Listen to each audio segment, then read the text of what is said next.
Hello and welcome to my English 101 online course. I am Professor Harkness. I just wanted to hop on here really quickly and show you how to navigate the course. Now, my screen is going to look a little bit different from yours because I am on like a professor page where I can edit. Um, so it's going to look a little bit different, but I just wanted to give you an overall idea on how to navigate a course. So once you complete the orientation and you pass with an 80% or higher, with a grade of an 80% or higher, you'll be able to access all the course information. Um, Also, I just did a previous video on this, but you can get a lot of information from the section block class information. You can find it right here on the menu on the left hand side of the screen. And I have a lot of resources posted. Again, I will be adding more resources as the semester goes on.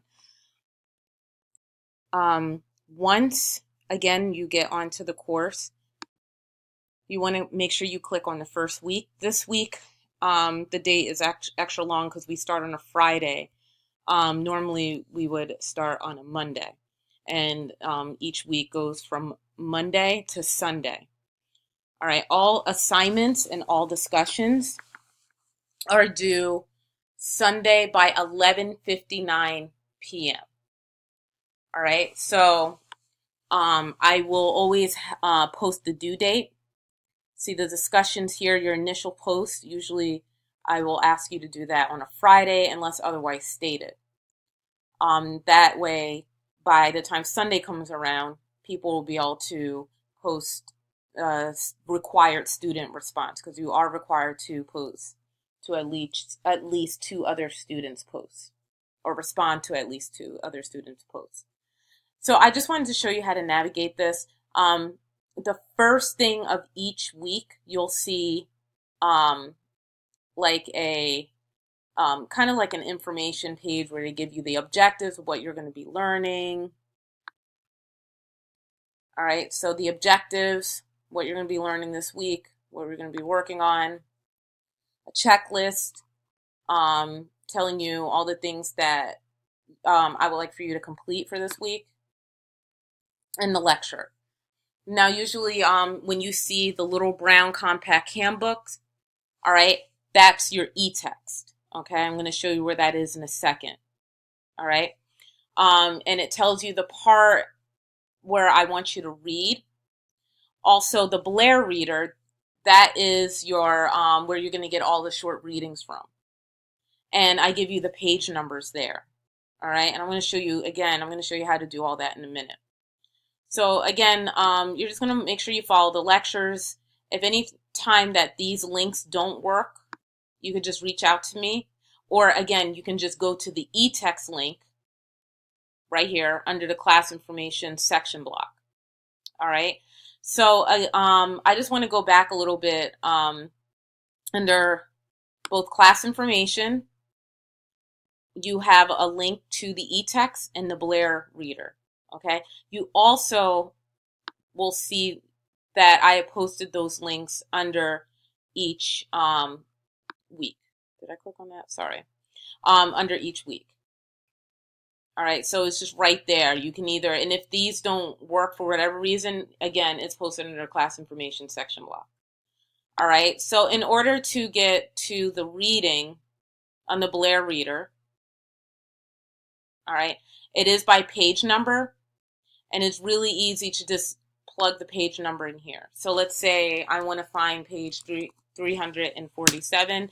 You just type it in and click enter. That wasn't the right page number. But it'll take you right to whatever page number you click in. It's really easy.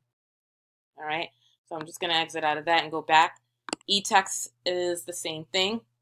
This is where they have all like exercises and the writing process and how to apply the writing process. It's your handbook. It's called the Little Brown Compact Handbook.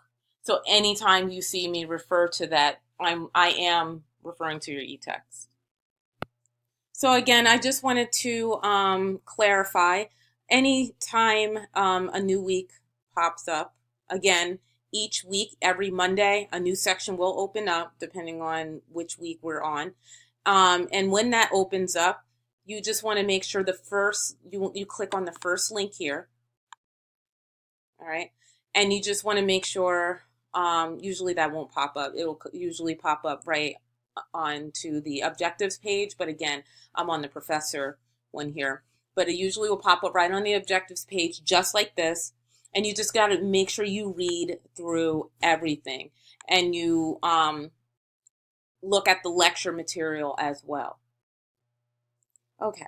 So the other thing I wanted to show you really quickly is how to post a discussion and also how to post an assignment. All right. So I have 2 discussions up for this week. And basically you just make sure you click on the discussion that you have to do. I have a discussion prompt here. You just make sure you read that. And when you're ready to post a response, you just click the link that says enter here and post this discussion topic.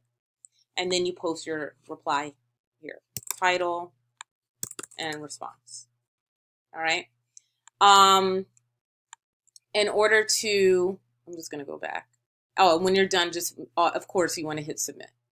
All right. So I want to go back and show you the assignment. When you are ready to complete an assignment, you just click on it.